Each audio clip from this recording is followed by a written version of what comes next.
Vamos a, bueno, hablamos la semana pasada de qué? De las neuronas en su configuración externa. Abordamos algunas clasificaciones, que eso va a depender, pues, en qué rama lo quiera colocar. Uno era la clasificación por las prolongaciones o por las denominadas neuritas. Que pues esas ya tenemos las unipolares, las bipolares y las multipolares. Para hacer em, sí, un breve repaso, ¿dónde teníamos por lo menos neuronas unipolares? En lo que hemos visto.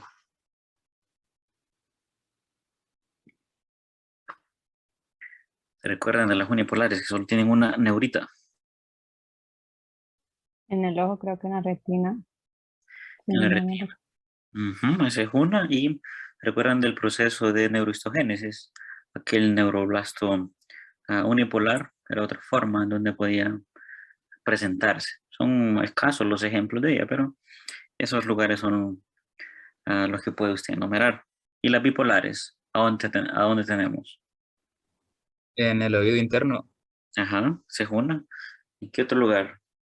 también en una de las capas de la retina, si no me equivoco. Ujú. Y si no sabe, usted póngale retina. No, no es la idea, ¿verdad? Tiene la retina, es otro donde va a encontrar bipolares y en la cavidad nasal y en el oído interno. Son posibles ejemplos de neuronas bipolares. Tienen dos neuritas. ¿Y las multipolares? ¿Dónde las tienen?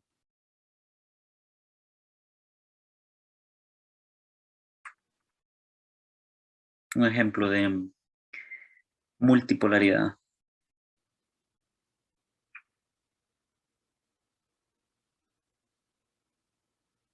Esas son las más abundantes, ¿verdad? Ujú. Son las que predominan más en el sistema nervioso.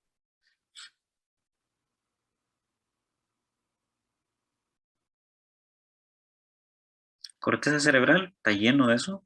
Las diferentes capas que hemos visto, todas son multipolares. La médula espinal es otro ejemplo. Cerebelo, tálamo, todos esos, toda la extensión del sistema nervioso usted va a tener neuronas multipolares. Y las pseudo-unipolares, aquí hay que parecía que se ramificaban en dos, pero era una sola neurita. ¿A dónde las tienen? Ganglios raquídeos. En los ganglios de las raíces dorsales, exacto, allá cerca de la médula espinal. Ese es otro ejemplo. Pues vimos ahí, por ejemplo, Golgi quiso también clasificar esto por un axón largo, un axón corto, la Golgi tipo 1, largo, tipo 2. Y así funcionalmente hablamos de las motoras o eferentes, las sensitivas o aferentes y las interneuronas. Eso sí, esa clasificación es de acuerdo a la funcionalidad que se especializa en cada una de ellas. ¿Qué más abordamos? Una situación sobre el conteo total de las neuronas en su encéfalo y vimos algunos procedimientos de cómo se ha llegado a determinar eso por el fraccionador isotrópico. Entonces, al final, más o menos, ¿cuántas neuronas son las que usted posee ya en el estado adulto maduro? 86 billones. 86. 86.000 millones. Y si nuevamente le pregunto, ¿en qué región del encéfalo es donde usted tiene más neuronas? En el cerebelo. En el cerebelo. Entonces es importante tenerlo nuevamente claro. Y de forma global, la relación entre, o la proporción entre neuronas y células de la glía, ¿en cuánto la colocaría? 1-1. De 1 a 1. Ve, esa pregunta va a depender también de que a veces uno es más específico de si es la corteza cerebral, si es el mismo cerebelo, si son parte del diencéfalo y tallo encefálico. Pero usted vio que su cerebelo sí tiene mucho más neuronas en relación al resto del encéfalo. Y pues los hemisferios cerebrales, más o menos les corresponde un 19% del total. Pero usted ve que no es la cantidad lo que hace la complejidad. Obviamente el cerebelo tiene muchas funciones. Veremos más adelante en una clase propia para eso. Pero la masa de los hemisferios cerebrales como tales, pues ahí representa casi un 82%. Am, y ¿cómo usted piensa en esa complejidad? Porque es que dentro de las funciones, quien son más difíciles de explicar o más complejas son los de los hemisferios cerebrales, cuando lo comparamos con el resto. ¿A qué cree que se deba esa diferencia en términos de complejidad? Porque hay menos neuronas en relación al resto. ¿Qué idea se le viene? Eso no es pregunta teórica, sino según lo que usted vaya el raciocinio que tenga. ¿Cuál era la pregunta? Disculpe. ¿Por qué sus hemisferios cerebrales son más complejos si yo lo comparara, por ejemplo, con el cerebelo, si yo lo comparara con el diencéfalo, tálamo, hipotálamo? Será el volumen, quizás que tiene mayor tamaño. Tiene mayor tamaño. O sea que las neuronas tienen más espacio en comparación del cerebelo. ¿Qué piensa el resto? Yo digo que por la diversa cantidad de funciones que tiene. Diversa. ¿Quién más opina algo diferente? Yo creo que es por Podría donde ser por la especificidad de las funciones que tienen. Ángel, muy bien. Alice, quería comentarles algo. No, Daniel. Ah, Yo creo que tiene que ver con nuestro lado dominante, que el cerebro va a decir, ok, este lado se usa más, así como mencionaban los compañeros las funciones, entonces dice, ok, vamos a darle más a este. Ujú.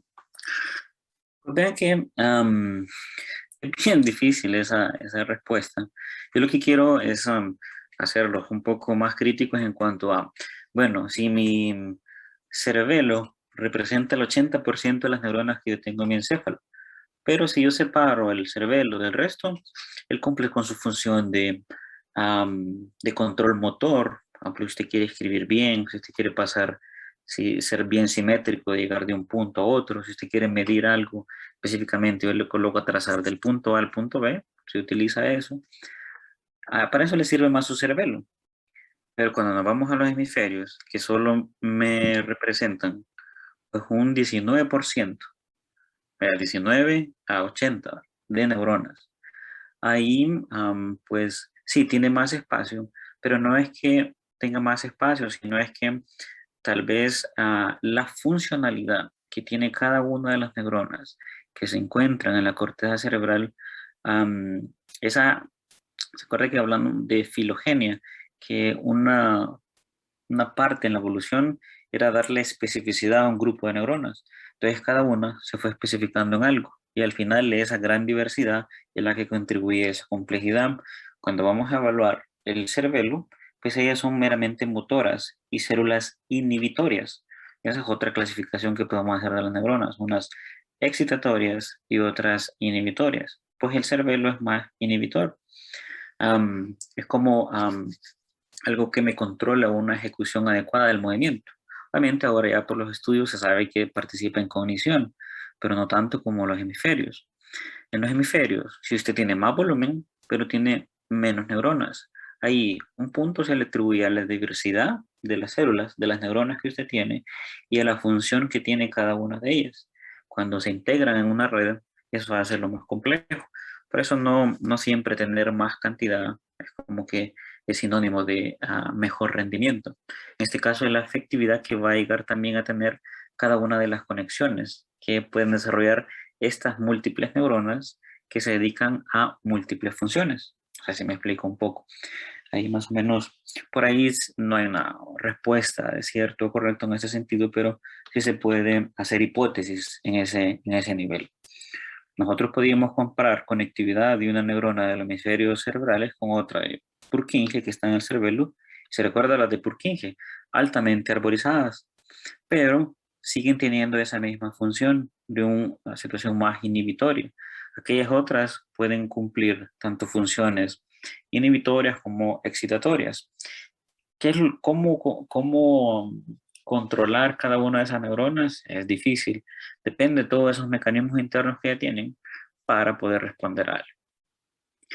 Más o menos en esa era la línea de por qué un individuo pues, puede tener, hablamos así como de los estímulos, diferentes estímulos y de acuerdo a eso pueden generar mayor conectividad o hacer que unas neuronas pues, sean más específicas para algo. Usted ve, hay gente que es, usted la llama inteligente, pero la inteligencia siempre abordándola como la capacidad de ser eficiente en una determinada función. Nosotros siempre lo hemos abordado aquí, quien mejor calificación saca, ese tipo es inteligente, pero no siempre es así. Es decir, el que usted obtenga buenas calificaciones, obviamente es un mérito.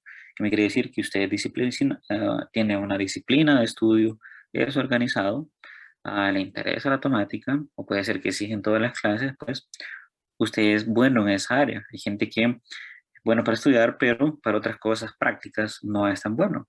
Entonces ahí el objetivo es que sea un equilibrio. Hay gente que solo es buena para jugar fútbol, por ejemplo, porque desarrollan la capacidad de tanto estar entrenando que esas neuronas se especializan un poco más. Usted no sé si ha tenido la capacidad de abordar en términos de neurociencia. Está, por ejemplo, Messi o Cristiano Ronaldo, algún jugador de estos de alto perfil. La capacidad de reacción que tiene en un momento es diferente a si yo me pongo a jugar con él. Me hace un drible y boom. Pero él tiene esa capacidad de respuesta en ese momento. Así lo puede tener alguien, por ejemplo, en la política, de hacer inteligencia social. Por ejemplo, Juanchi Jo es súper inteligente, pero solo que lo utiliza para el mal, ¿verdad? Pero el tipo sabe abordar a la gente, ve cómo tiene controlado esta situación del país, etc. Es una parte en donde cada uno tiene sus características y ha desarrollado un tipo de habilidad dependiendo del uso de sus neuronas. ¿Okay? Pero nosotros, claro, nos vamos a ir por los mecanismos del bien. Bueno, yo no me puse a hablar de más. Bueno, hoy vamos a hablar de esos componentes que se le atribuyen, que dan soporte, nutrición, protección a las células, a sus neuronas. Ve que este esquema prácticamente le resume de forma bien general todas las células no neuronales, a lo que conocemos como neuroglía, cumpliendo determinadas funciones. Esta que usted tiene aquí en el centro, este café aquí, esta es su neurona, una y otra neurona. Pero ve que adheridas a ellas están diversas células, unas que pueden hacer conexión con un vaso sanguíneo, ¿ya? Del vaso sanguíneo hacia la neurona, otras recubriendo los axones, otras de forma externa. Pues así como esta imagen va a ver que al final va a tener un poco más de sentido, porque ahí le va a atribuir usted las funciones que tienen cada uno de ellos. Hablaremos de las células de los astrocitos, de la microglía, oligodendrocitos y otras células variantes de la neuroglía. Una situación bien particular es que estas son células no excitables. Ellas no le van a transmitir pues impulsos eléctricos. Ellas no hacen eso, lo único que lo va a hacer es su neurona. Hay que tener claro esa situación. Pero abordemos cada una de ellas. Bueno, cuando hablamos de neuroglía, pues siempre nos estamos refiriendo a eso, a células de sostén de todo el sistema nervioso. Y esto se puede ver en modalidades del sistema nervioso central y periférico. Por mucho tiempo se abordó esta pregunta. ¿Son las más abundantes en comparación con las neuronas? Ya vimos que eso es relativo, pero en términos generales no. Tenemos esa proporción de 1 a 1. Ya usted si se va a ciertas regiones del encéfalo, pues puede haber una diferencia. Si la que se manejaba siempre, que eran 10 a 1, pues la única parte es la del tallo encefálico y la del diencéfalo. Otras tienen unas diferencias de 4 a 1, de 1 a 4 entre neuronas y células de la glía, entre hemisferios cerebrales y el mismo cerebelo respectivamente. Entonces eso se pudo dilucidar en cuanto a si eran más abundantes que no. Eso sí, ellas tienen la capacidad de regenerarse, todas estas células de la neuroglía, dependiendo el estímulo que llegue, la injuria cerebral que llegue, el daño, así puede haber una respuesta de modificación morfológica de las mismas, es decir, ellas tienen una estructura, pero si hay un evento que las estimule, eso puede cambiar la configuración externa, hacerlas como más robustas, más arborizadas, eso dependiendo si es para mecanismos de inflamación, de cicatrización, etc. Pero ¿a quiénes podemos nosotros mencionar? Astrocitos, oligodendrocitos, la microglía y las células epidemarias. Estas pues no se le pueden olvidar en todo una vez que termine pues el curso. Neuroglía significa eso, una doctor. Así como hay lugares con mayor cantidad de neuronas, que en neuroglía también sucede al revés. Se refiere, es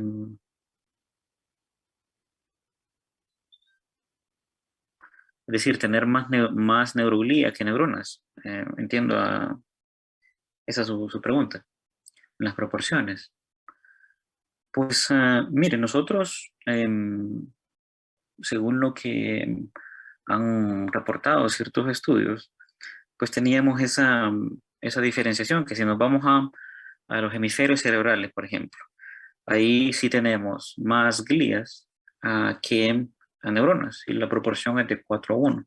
Es decir, una neurona va a tener como no alrededor, ¿verdad? Pero siempre en forma proporcional 4 células de la glía.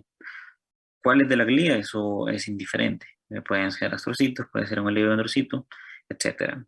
Eso pasa en los hemisferios cerebrales, de 1 a 4 si lo quiero ver, una neurona y 4.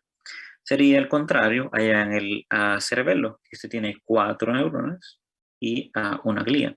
Ahí el espacio o la proporción es diferenciada.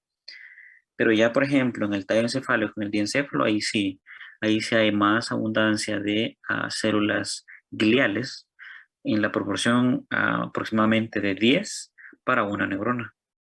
Entonces sí ve que hay una variedad, aunque así a eso se refiere la pregunta. Pero sí, entonces ponga la atención usted cuando le pregunten el área o si es de forma global. Para que bien, pues ya, como saben. Esta imagen, siempre hablando con la neuroglía, enfóquese, estas cosas que ve aquí son neuronas. Y observen la imagen en A, en B, en C y en D. ¿Le llama la atención alguna diferencia entre ellas? Las ramificaciones. Las ramificaciones parece que tienen más conectividad.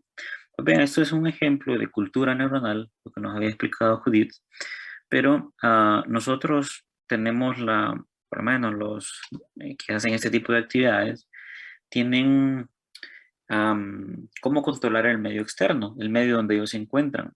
Y aquí la situación es que estas neuronas se colocaron solas, solo con los nutrientes, glucosa, lípidos, etc. Y aquí ya están colocadas, por lo menos en C y en D, con mayor presencia de células de la glía. Se colocó astrocitos, oligodendrocitos.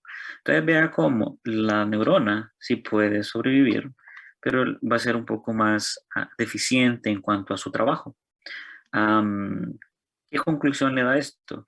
Que usted necesita las células de la glía para que sus neuronas trabajen eficientemente. Para que ellas se nutran, va a tener que ocupar las células de la glía. ¿Se recuerda la primera imagen? Que prácticamente era como un puente entre el vaso sanguíneo y la neurona. Es a través de ella que puede hacerse más fácil ese proceso. Obviamente la neurona tiene receptores para glucosa, para otras estructuras que a través de ella misma puede captarlas. Pero si utiliza un intermediario, pues eso le va a facilitar mucho más tiempo a la neurona, va a haber mucho menos gastos de energía, y por eso es que en ese sentido también nos ha ayudado en términos de evolución. ¿Okay? Pues para eso es que sirve esa imagen. Vean nuevamente, la presencia aquí tiene las neuronas y obviamente vea toda esta ramificación. Si yo comparo la funcionalidad de esta red con esta, pues obviamente la diferencia va a ser clara en cuanto a mayor activación, por lo menos de esta red. Así nos ayuda pues para inicialmente para describir la importancia que tiene la neuroglía en sus funciones cerebrales. ¿Okay? Veremos algunos términos que la mayoría de todas estas células de la glía pues derivan, lo que hemos visto en ontogenia, del ectodermo, pero hay unas que se conocen micro, quiere decir célula pequeña, célula glía pequeña, pues a esa va a derivar del mesodermo. O sea, es una diferencia importante en términos ontogénicos, me refiero. También nosotros ya hemos analizado previamente en el proceso de migración neuronal cómo las células gliales radiales eran fundamentales para que después esos axones me sirvieran como una guía en donde me permita ese proceso de movilización hasta la colocación en el sitio correspondiente. Desde la parte esta de neurogénesis y de migración, ya están haciendo su función las células de la glía. Obviamente, entre mejor estén funcionando estas células gliales, pues mejor va a ser la integración al final de las redes neuronales. Un ejemplo clásico es lo que le mostré previamente en la cultura neuronal.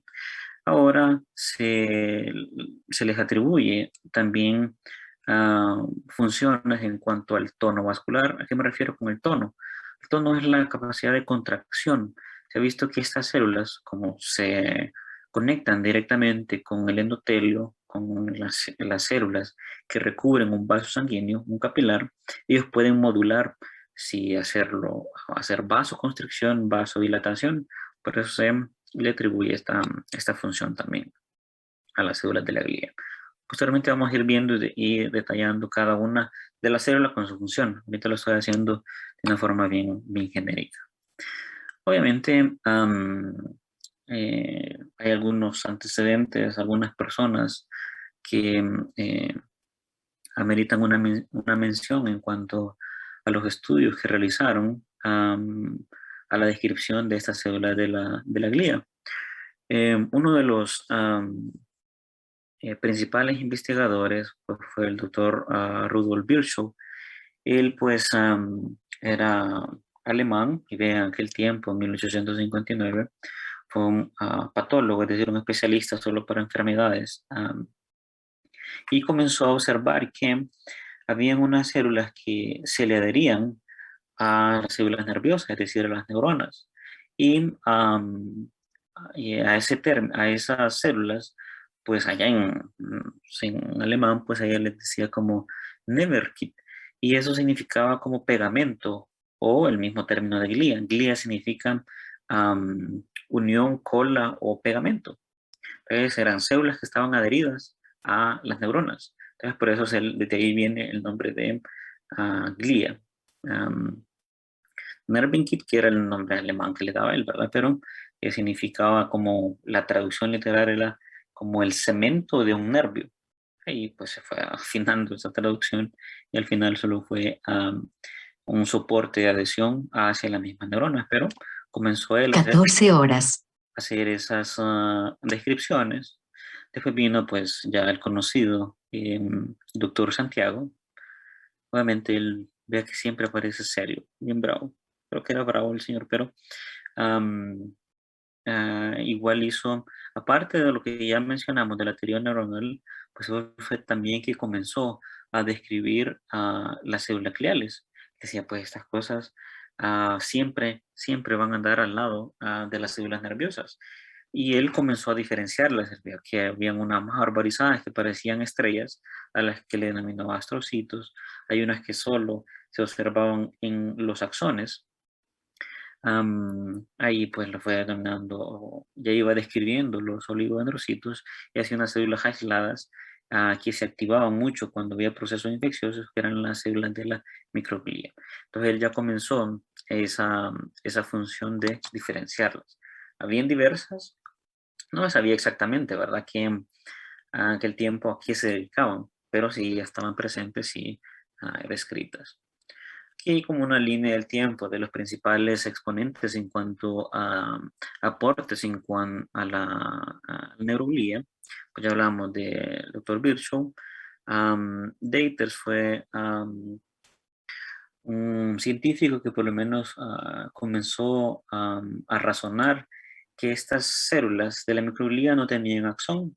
Entonces, por lo tanto, escribía que hay células nerviosas y no nerviosas. Y estas no nerviosas fueron denominando como células de la glía.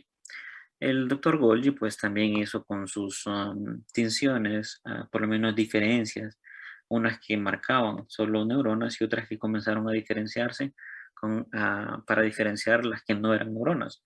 En eso participó el doctor Golgi. Igual fue haciendo atribuciones y características a la morfología de cada una de ellas. Weiger era un científico que solo decía que era como ciertos grupos de células siempre alrededor del tejido nervioso. Él lo denominó como un corpúsculo neuróglico. Los términos que en aquel momento estaban utilizando. Este señor Lúgaro, pues, hizo unos aportes bien interesantes en cuanto a que esas células de la glía podían tener un papel en el paso de información de una neurona a otra. Él ya conocían, ¿verdad?, por algunas informaciones ya descritas por Golgi, algunos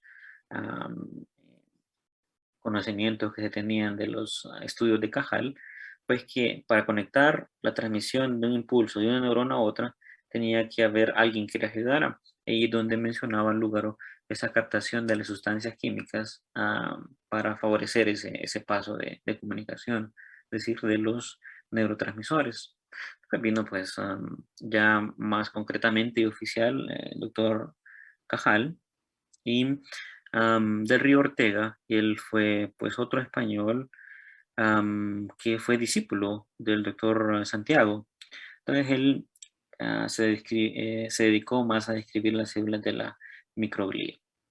Usted vea que como algunos, cada uno de ellos fueron teniendo así aportes. En aquel momento, como la ciencia estaba bien aislada, solo era por comunicaciones o congresos, pero ya se estaba haciendo bastante información en cuanto a la misma. Vea lo que dijo el doctor Cajal. Él sugirió que los astrocitos intermediaban la transferencia de sustancias nutritivas a las neuronas. Por el movimiento de sus pies vasculares, los astrocitos modulan la dilatación y constricción de las arteriolas. Vea cuando estaba diciendo esto. Ya estaban por lo menos intentando hacer esas deducciones solo con ese microscopio, a pura observación. Entonces, por eso la importancia de recalcar los hallazgos y las descripciones de estos son importantes exponentes en la historia. Ya, por ejemplo, del Río Ortega, el discípulo que le digo yo que fue del doctor Cajal, pues él describía que la microglía tiene como una función principal la defensa inmune. Y aquí y esas observaciones se mantienen hasta el día de hoy. Cada vez que él observaba un tejido cerebral que había el paciente sufrido, había muerto por eso, por una causa infecciosa, pues histológicamente él observaba que unas células predominaban más. Y eso por el tamaño, cuando las comparaba con el resto que ya se conocían, sí, le denominó a microglía. ¿Sí?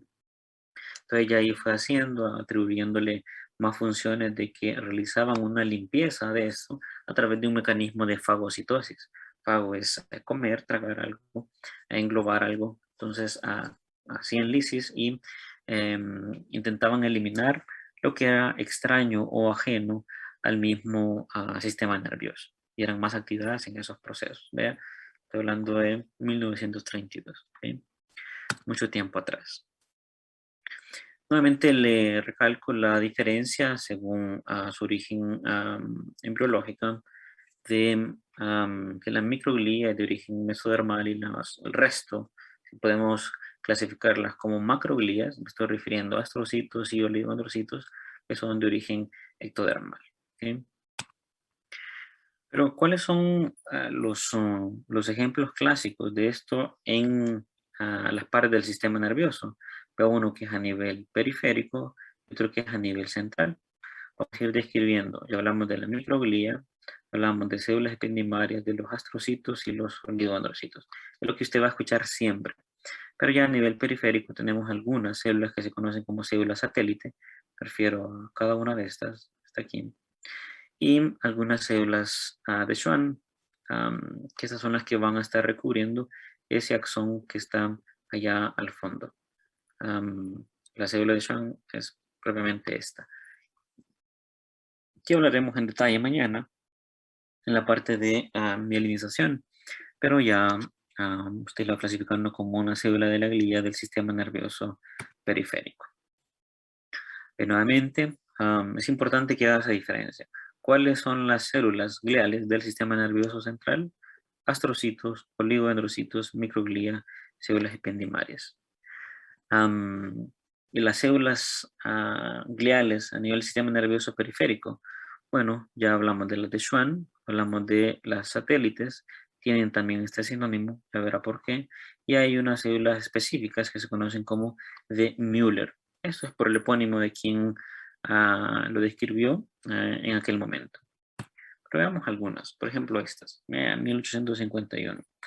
Pues igual el doctor Müller se fue, lo más característico era estudiar la retina por esa gran diversidad, todos querían pues describirla, todos esos componentes, las funciones que tenían, pero hay unas denominadas células de Müller que como son células de la glía, lo que hacían es darle soporte a cada uno del resto. Usted tiene células ganglionares que son las que le van a transmitir el impulso eléctrico para que usted interprete por lo menos esta imagen en la corteza occipital. La luz pues va entrando por ese nivel con ojos y bastones y estas se pueden prácticamente, estas células, extender a lo largo de las diversas capas. Aquí están más colocadas en cerca de la parte más interna, pero pueden encontrarlas en diferentes niveles. Aquí se está refiriendo a estas células. Son células pues inespecíficas, pero que siempre cumplen con una función de nutrición, que participan más en el metabolismo de la glucosa para mantener pues funcionalmente bien a estas neuronas. Permítanme un momento.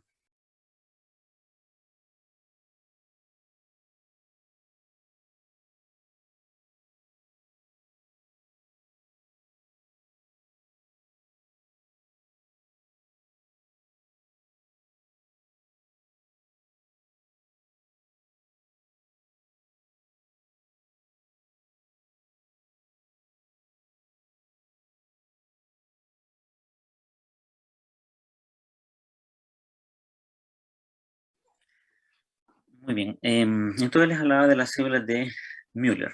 Una célula de la glía periférica. Ahora con los astrocitos, pues su nombre se deriva más por eso que parecen estrellas. Con los astrocitos, pues en términos de todas las células de la neuroglía son las más abundantes, solo que tenemos dos tipos. Unos que son los astrocitos protoplasmáticos o protoplásmicos, ambos términos son aceptables, y esto los va a encontrar en la sustancia gris, es decir, alrededor de todos los cuerpos neuronales. Ya los astrocitos fibrosos, esto lo va a hacer más abundantes, es decir, ellos pueden andar en cualquier lado, pero van a ser más abundantes en la sustancia blanca, es decir, en los axones de todas esas neuronas. Esa es una forma topográfica de encontrarlos, ya les mostraré algunos ejemplos. Ve aquí los denominados protoplasmáticos, también llamados como musgosas o musgosos, por esa ramificación que tienen. Nuevamente, más predominantes en la sustancia gris, vea que los fibrosos son menos ramificados.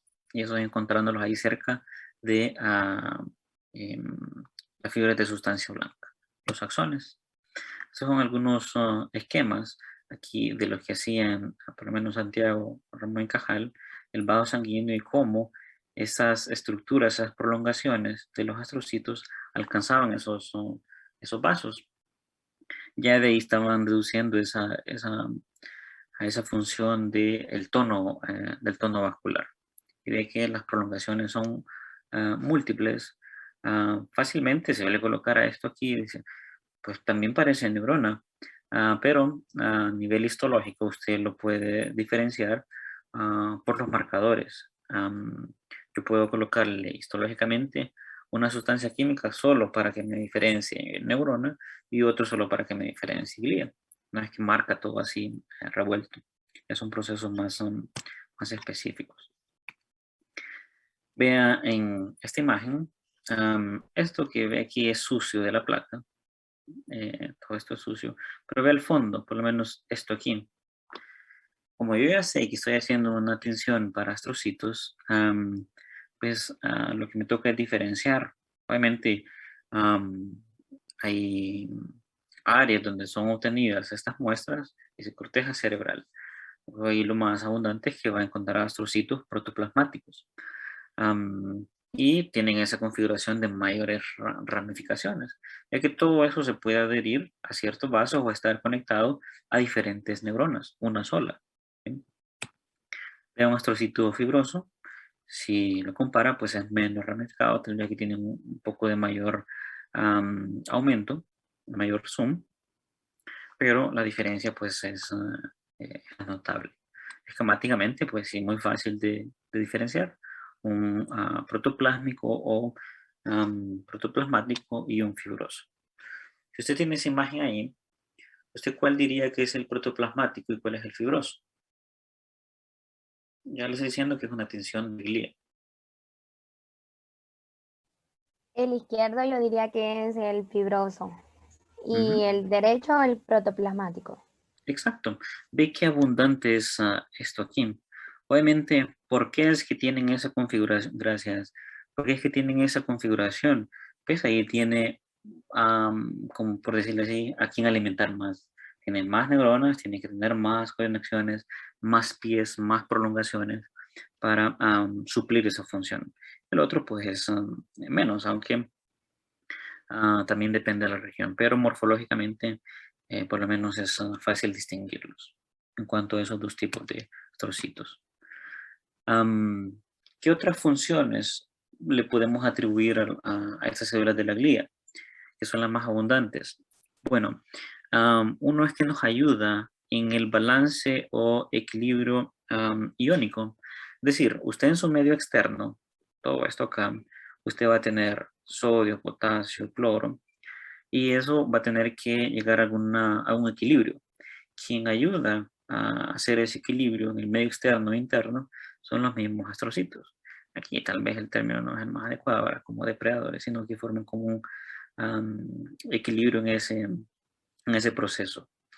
Al mismo tiempo, pues no solo son iones los que usted tiene ahí, sino que va a encontrarse con sustancias químicas, los denominados neurotransmisores. Y estos que usted tiene aquí son ejemplos de esas sustancias químicas. Uno es el glutamato, que este es un excitador, es un neurotransmisor excitador, y el ácido gamma aminobutírico, este es un inhibidor. Es decir, por ejemplo, o sea, he escuchado a ustedes, personas que quieren dormir, toman un ansiolítico o una pastilla para dormir. Eso lo que tiene es esto aquí, que por su sigla se le conoce como GABA, ácido gamma aminobutírico, porque disminuye la excitabilidad de las neuronas. Ya si una persona quiere mantener activa, pues lo que va a tener es más presencia de glutamato. Pero al final el sistema tiene que tener también un equilibrio entre la parte excitatoria e inhibitoria. Y quien detecta eso, si hay un desbalance en alguna de esas sustancias, quien hace o que colabora con ello son los astrocitos. Entonces, veas una función también de equilibrio metabólico. en el medio extracelular. Sí, hay otras sustancias como la glucosa. En todo ese metabolismo, para que llegue a producir ATP, pues cuando se hay una conexión directa con otra neurona por aquí, pues ahí a través de ella es donde se hace la transmisión de esa energía. Por eso se dice que actúa en el metabolismo energético. Entonces, vea, le da nutrición, le da soporte y ayuda pues en la activación, en ese control del equilibrio iónico, del equilibrio de neurotransmisores y para el metabolismo energético. Es una de las tantas funciones que tienen los astrocitos, que son fundamentales. ¿Para qué más le van a servir?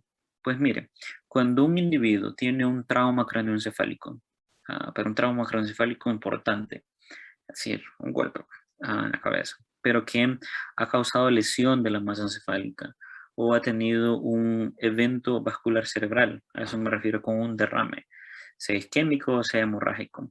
En todo ese proceso, lo que va a haber activación es de los astrocitos. Aquí le está intentando señalar eso. Cuando hay procesos de cicatrización, es decir, de remodelación de la sustancia encefálica, ahí trabajan estas células de los astrocitos.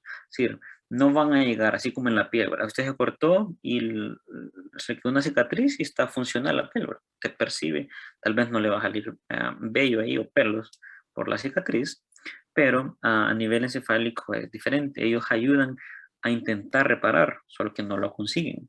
Por más que quieran, porque ese proceso de inflamación, las neuronas una vez que se murieron, se neurodegeneraron, pues ya no van a haber no van a restablecerse. Mira que en el sistema periférico, en la piel, esas cosas, y así tienen esa capacidad, pero es que aquí se cierra, pero ya solo va a quedar como una lesión, como una cicatriz, y probablemente eso va a alterar el funcionamiento cerebral. Pero este es otra de las funciones. En los procesos de reparación del sistema nervioso ante una injuria, ahí van a activarse los astrocitos, es decir, en las partes inflamatorias. ¿Okay? Déjeme explicarle esta diapositiva, que fue de un estudio que realizamos con unos colegas, pues usted lo puede revisar. El objetivo es siempre asociarlo con algunos cambios que suceden en las neuronas o específicamente en las células de la glía. Aquí, no sé si usted ha escuchado que hay ciertas mujeres que durante el embarazo se les sube la presión y se les sube tanto que tienen una convulsión. Cuando solo se les sube la presión, pues dicen una gestación con hipertensión o la denominada preeclampsia, y cuando ya convulsiona se le denomina eclampsia. Eso es una emergencia, porque imagínense, la señora convulsionando, ahí no le está llegando aporte de irrigación al feto, entonces eso puede darle ciertos daños, o apresurar el parto, o incluso causar la muerte al niño. Entonces, en ese sentido, comenzamos a investigar qué pasaba en los cerebros de estas madres que sufren convulsiones por aumento de la presión arterial, por la eclampsia. Es el término que se le da a eso. O le hago el contexto. Obviamente esto se fue a hacer a nivel experimental. Ya yo le he mostrado estas imágenes que son, esto que usted esté viendo aquí en café son las neuronas del hipocampo, de una rata, obviamente. Aquí son algunas regiones de ese mismo hipocampo, sea 1, sea 3 esta región. Eso usted me lo va a entender más cuando hablemos del hipocampo, propiamente dicho. Y el denominado giro dentado, que es esta parte del hipocampo. Ahí es donde usted tiene pues, los procesos de neurohistogénesis. Y en la rata, a esta parte que está en medio se le conoce como hilus. Solo es en la rata. En el humano es de CA4. Pues vean, aquí quisimos saber es qué pasaba con las neuronas y con los astrocitos en estos madres por decirlo así, aunque sí somos más las ratas, hipertensas, pero que tenían una convulsión. Para usted saber los efectos o los cambios, ¿qué tiene que hacer? Es agarrar un grupo control, es decir, alguien que, una rata femenina, aunque el término, hay rata macho también, entonces, que no tenga ninguna enfermedad, que no sea hipertensa, para ver si yo comparar este punto con cuando esa rata tiene hipertensión. Entonces, tuvimos, como son varias variables, tenía una rata control, una completamente normal. Aquí la rata control. Tenía una rata embarazada, una rata que solo era hipertensa y una rata que era hipertensa embarazada. Mire qué relajo con las pobres ratas. Pero pues aquí obviamente las ratas no salen hipertensas. Hay ciertos procesos que usted hace para que ella tenga la presión alta. En ocasiones tiene que hacer una cirugía y clipar, es decir, ponerle como una grapa en una arteria renal. Eso hace que aumente la resistencia de los vasos sanguíneos y aumenta la presión arterial. Entonces eso sería un modelo. Usted le tiene que estar midiendo la presión, obviamente, a la rata. Hay un aparato para eso. Se le pone como, no sé si alguna vez le han tomado la presión, ese manguito, el esfigmomanómetro, se le coloca en la cola y ahí dice, está hipertensa, ya hay ciertos. La presión de las ratas es igual a la del humano, solo que el latido cardíaco es diferente. El normal de ellas es de 300, nosotros es entre 60 a 100.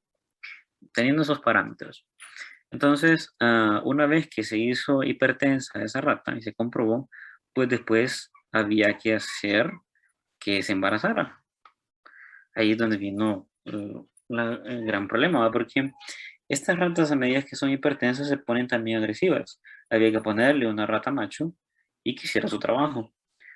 Pues al final lo consiguió y la consiguió, la embarazó. Em, pero ¿para qué toda esta historia que le estoy comentando? Vean, en todo esto son neuronas. No sé si usted observa una diferencia entre las neuronas de las controles con las hipertensas.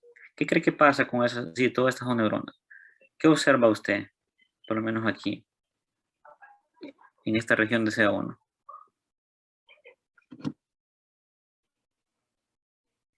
Que, bueno, en el control hay más neuronas y ya en hipertensa hay menos. Ajá. Entonces nos llamó la atención eso y vea que fue prácticamente en todas las regiones. Si nosotros estamos hablando CA1, después nos fuimos para CA3 en esto, y lo mismo pasaba. Siempre había como que menos la cantidad de neuronas. Este es este es el marcador que se utiliza, después lo puede ir a buscar. NeuN, él solo identifica una proteína del núcleo de la neurona, por eso es que yo tengo certeza de que estas fueron solo neuronas. Vea, por lo menos en el giro dentado ya no es tanta la diferencia, se observaba que eran más resistentes, pero el hilus sí parece que hay una disminución, y aquí prácticamente casi nada. ¿Okay? Entonces nos decía que cuando esas ratas son hipertensas y están embarazadas, se les hace también unas preinflamatorias, ellas ya tienen este proceso. Nosotros les dábamos una sustancia que ayudaba a que ellas convulsionen para ver todo el efecto que podía pasar en el cerebro de esas ratas. Pero vea esto con neuronas. ¿Qué pasó con las células de la glía que nos está que es la clase de hoy? Los mismos procesos, controles, embarazadas, hipertensas, hipertensas embarazadas. Todos estos son tensiones para astrocitos, que se llaman GFAP. Esa es una proteína ácida fibrilar glial. Los laboratorios ya tienen esto solo para adherirse a esas células. Es que ahí el fondo está tapizado solo de células de la glía, y yo sé que específicamente estas son astrocitos. Tal vez en esta región no percibe tanta diferencia, pero vea cuando se hace el aumento, una amplificación de cada una de esas áreas. Parece que son de mayor tamaño. Aquí parece que hay más número, así percibe, aquí hay menos, y aquí como que son más abundantes en cada una de estas áreas. Cuando estábamos con una un cerebro de una rata hipertensa embarazada. ¿Qué nos dice eso? Que el mismo proceso de la hipertensión y de la convulsión, pues hace que se activen esas células de la glía, sobre todo los astrocitos. Y eso se conoce como astrofibrosis o astrogliosis. Si estos procesos se van perpetuando, al final ya esas células de la glía van a ceder y después dar procesos de cicatrización. Esos procesos de cicatrización vienen a alterar el circuito que ya tienen por las neuronas. Obviamente, uno puede hacer la doble tinción en cuanto a neurona y a los astrocitos. Pero en este caso solo nos interesaba saber los efectos de la hipertensión y las convulsiones en esas ratas embarazadas. En la parte que más participé fue así en todo el proceso, pero véngase a esta región aquí. Esto es, pues de ese cerebro, de esas ratas, yo obtenía el hipocampo. Esto que está aquí es el hipocampo de la rata. Este es un hemisferio, solo una parte del hemisferio. El hemisferio completo es así, de la rata. Y en ese hipocampo yo colocaba un microelectrodo y espontáneamente no aparecía tanta actividad neuronal. Yo aquí recojo actividad de todas las neuronas que están aquí alrededor del electrodo. Pero vea, en control, en las embarazadas, en las hipertensas y en las hipertensas embarazadas. Esta es la imagen de cada uno de ellas. Ve que esto es como una actividad epiléptica. Obviamente le coloco una sustancia que facilita esa sincronización de las neuronas. Pero vea qué pasaba con las hipertensas embarazadas. La excitabilidad de esas neuronas era mucho mayor. Si esto se perpetúa, pues al final esas neuronas con tanta crisis, con tanta activación, con tanta excitación, se pueden morir, por decirlo así, se pueden degenerar y eso puede darle problemas. Obviamente esto lleva a un análisis estadístico bien robusto. Cualquier cosa pueden pues, buscar aquí ese artículo para mayores detalles. Pero vea como un simple hecho puede generar tantos cambios en toda la actividad cerebral y en células de las neuronas, así como en las células de la glía. No fuimos a buscar la microglía y las otras, pero con esto nos pareció suficiente para determinar todos esos cambios en esas ratas hipertensas embarazadas. Es un ejemplo cómo experimentalmente podemos hacer un análisis de cada uno de ellos. Si captó la idea del estudio, el objetivo es más esta observación. Cuando se activan esos procesos. Si hay una meningitis, va a tener activación de los astrocitos. Si hay neuroinfecciones por alguna sustancia, alguna situación particular, va a tener en cada uno de esos procesos una activación de estas células de la glía, específicamente los astrocitos. Muy bien. Los oligodendrocitos. Entonces ya describimos todas las funciones de por lo menos de las que conocemos, de los astrocitos. ¿Para qué les sirven los oligodendrocitos? Ellos morfológicamente sí son similares a los astrocitos, pero solo los va a encontrar adheriéndose a los axones de las neuronas. Esta es una célula particular del sistema nervioso central y solo sirve para producir mielina. Si esos axones, entre más mielinizados son, más rápido va a transmitir el impulso.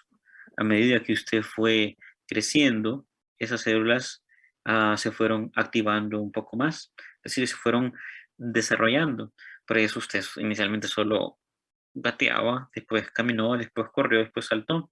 Esas oligodendrocitos fueron haciendo sus funciones para que esos impulsos fueran mucho más rápidos y más controlados. Oligodendrocitos, función principal, formación de mielina a nivel del sistema nervioso central. ¿Okay? Solo para eso le sirven. Es función importante, claro. Otros ejemplos, usted va a encontrar varios esquemas, vea cómo comienzan a adherirse. Mañana veremos sobre ese proceso de enrollamiento que hacen cada parte del axón. Una característica que tienen los oligodendrocitos es que ellos pueden dar extensiones a diferentes axones. Este es axón 1, axón 2, axón 3. Y en donde él se encuentre, le da a este segmento, le está dando a este segmento, le está dando a este segmento, y este puede dar a otro axón, otra formación de mielina.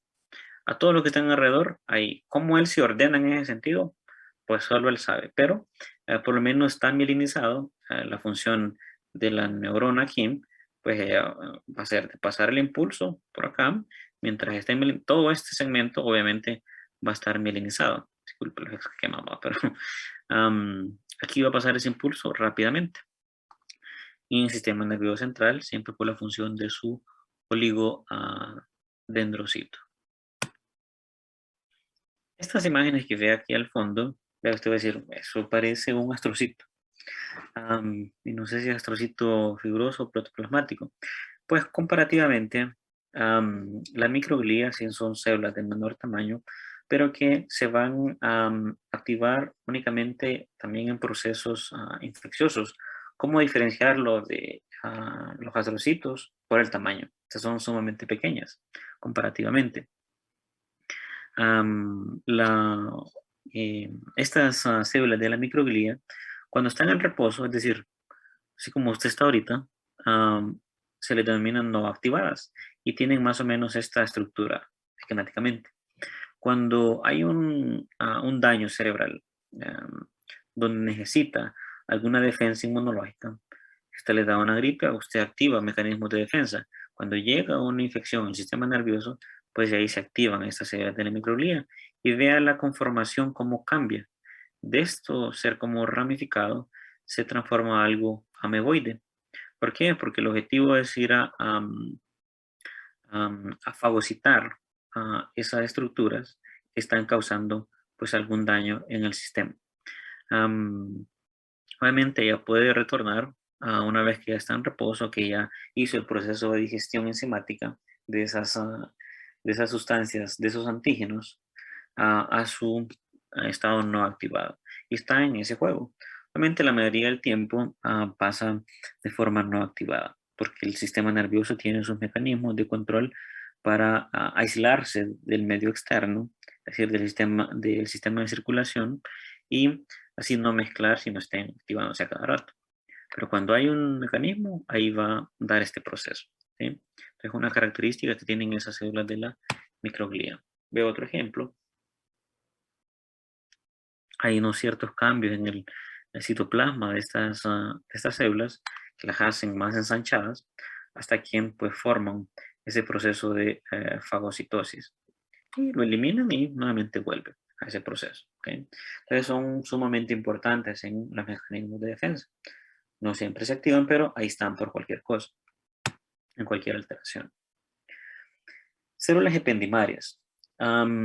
Estas, pues, es un término bien genérico para una gran variedad de células. Siempre que hablemos de células ependimarias, usted va a tener relación a todas aquellas que revisten por donde anda circulando el líquido cefalorraquídeo. Recuerda que vimos algunas cavidades. Pues ahí va a tener células ependimarias. Más o menos tienen pues esta morfología, alguna más cuboidal y otras una forma más esférica. En cada uno de esos puntos.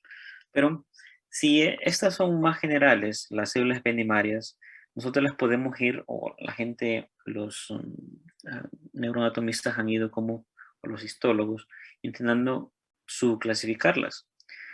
Término más genérico, células ependimarias. Pero tenemos unos denominados ependimocitos. Estos ependimocitos es el nombre que se le atribuye a células ependimarias que revisten sobre todo los ventrículos o el piso del tercer ventrículo. Es el nombre que se le adjudica a esa región. Siempre el término más genérico, nuevamente le aclaro, son células ependimarias. Cuando los ependimocitos es el punto que se le va a dar a cada una de las células que van a revestir a todas las cavidades dentro del sistema de circulación del líquido cefalorraquídeo. Y después va a venir otra más específica. Entonces, vea, todo donde anda en la médula espinal, todo donde anda en el encéfalo y donde tiene cavidad para albergar líquido cefalorraquídeo, todo ese tapizado estaba por ependimocitos. SIM ya se le pregunta específicamente sobre los tanicitos. Ahí sí, estas son células que me van a recurrir específicamente al tercer ventrículo. Recuerda de esos ventrículos, aquí tenemos un corte sagital.